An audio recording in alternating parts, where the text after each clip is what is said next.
On September 22nd, 2017, the martial arts community lost one of the most quietly influential people in our specialized little corner of the world, Jonathan Collins.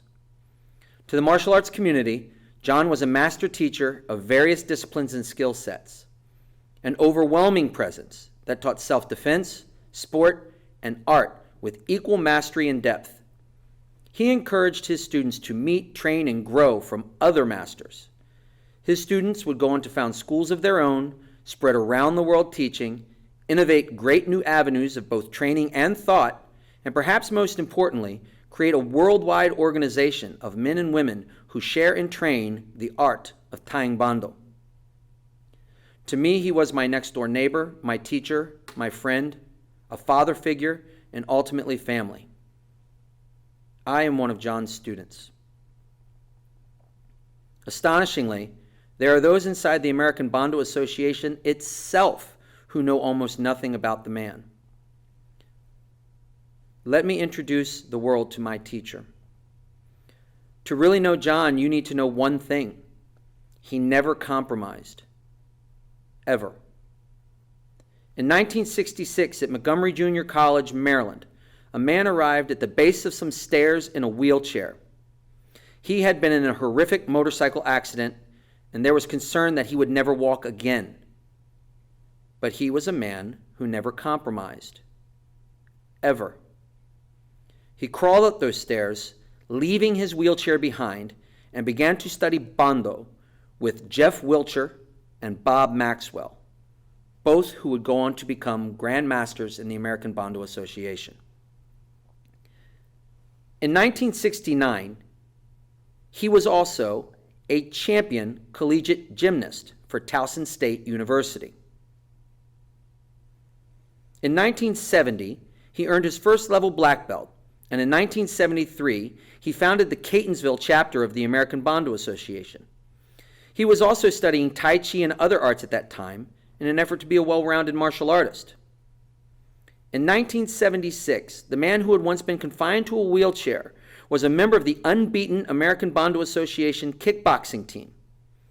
He had a boxing gym built in his house and began hosting Dr. G on a regular basis as G taught students in the area. Dr. G, in fact, lived at John's house for extended periods of time over the next few years. By 1980, John Collins was the president of the American Bando Association. G promoted him to the status of master teacher, and to this day repeatedly states that John is one of the greatest Bando teachers ever. In the late 70s and early 80s, it was a tumultuous time for the ABA.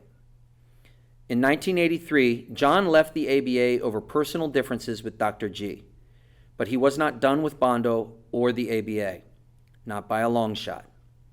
John's sense of integrity and his innate nature to never compromise left him with one choice: leave but continue to develop and grow the art as best he could.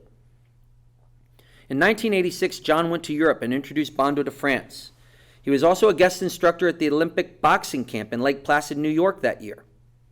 He continued to teach and develop systems of cane and weapons that Dr. G had requested of him years before. His last years on Earth were spent in the perfection of these allied weapon systems of training and usage for realistic self-defense purposes. In 1996, he went to Myanmar to meet the masters there, research the history of Tang and Bando, and open communications and training venues between the masters in-country and the world at large. He is directly responsible for creating a robust and healthy relationship between Myanmar practitioners of Tang and Bando and the rest of the world. Since 1983, he has had over 20 students, including his widow Betsy, promoted to high levels inside the American Bando Association and in other worldwide organizations he helped to create, such as the East-West Martial Arts Alliance. John's students include Pat Finley, who runs Plato's Cave in Maryland and accompanied John to France in 1986. Michael May, who owns World Karate in California and teaches all over the world. Jesus Rivera, who owns Unis Corporation in Spain. Jean-Roger Carrier of France, who is in charge of the Bando Tang France and former president of the International Tang Bando Association. Jean-Pierre Sapé, also of Bando Tang, France, and of course myself, the founder of the One World Martial Arts Federation and the owner of the One World Martial Arts Academy. In 2016, Europe celebrated 30 years of Bando in France thanks to John. John and myself traveled to teach American Bando and train with masters from France, Spain, England, Denmark, and Myanmar, all of it due to the efforts of one man, Grandmaster John Collins.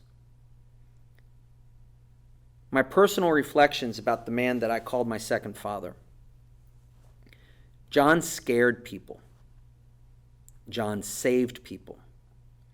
John brought out the best in people, often all at the same time. He could be infuriating, but he inspired the kind of loyalty that you rarely see outside of historical fiction. I loved him dearly. Some people compared him to Grizzly Bear. Others who knew him called him a teddy bear. The truth was, he was a man who didn't compromise, and that made him scary until you knew him. John had 3 groups of people in his life: family, enemies, and everyone else. If you were blessed enough to become family, you had an obligation to act like family, or you were headed to one of the other 2 groups. He had a gruff sense of humor, a penetrating insight into people, and the ability to lift you up or slam you down at the exact time you needed it. Those who had him as a teacher at the college he taught at often entered the class feeling terrified, but left feeling like something powerfully positive had just changed their lives forever. He was truly a master teacher in every sense of the word. He took nothing from you, from me, or anyone, ever, but he would give you the shirt off his back, his home to live in, or the money in his wallet if you really needed it. He tried to help people and was often treated poorly in return. I know of 2 distinct times he tried to help and mentor a person, taking them into his home, feeding them, clothing them, giving them focus in life and supporting them, only to have them throw it back in his face and threaten him with harm when they stole from him, abused his trust, and he had to cut them off. But he never stopped trying to help others.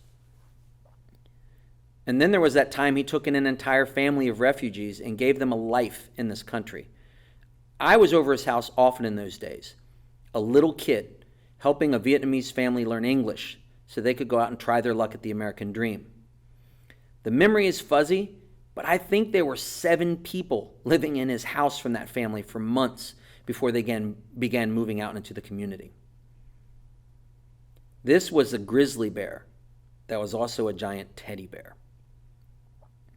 He and his wife trained protection dogs, and for most of my life, they were owned by at least 8 to 12 dogs at a time. Being who they were, their dogs were champions. The dogs they helped train became champions, and the trainers they developed went on to create champions. I've taken more than a few bites on a sleeve in service of that training, and then we'd go off afterwards for 2 to 3 hours of Bando tying training. He and his wife Betsy were passionately in love with one another, and their often fiery and feisty exchanges were the stuff of legend. I spent around 30 years with the 2 of them, and their relationship was nothing short of amazing.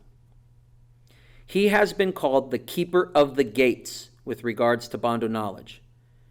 John knew so much, and he never forgot any of it. He had an encyclopedic amount of Bando knowledge and skill sets, and he tried to share it and preserve it. He once showed me 3 versions of the cross form, stating what year it was taught that way, where he learned it, who he learned it from, and why the changes were made, all in response to a random question about the target zone of the first front kick. I remember thinking, holy cow, there is so much to learn. I'm pretty sure that was 1992. I've spent the last 25 plus years trying to learn it from him. His death is a monumental loss to the martial arts world, and it's heartbreaking to those of us who knew him best. Respects and honor, John. May you rest in peace. It's our job now to continue what you started.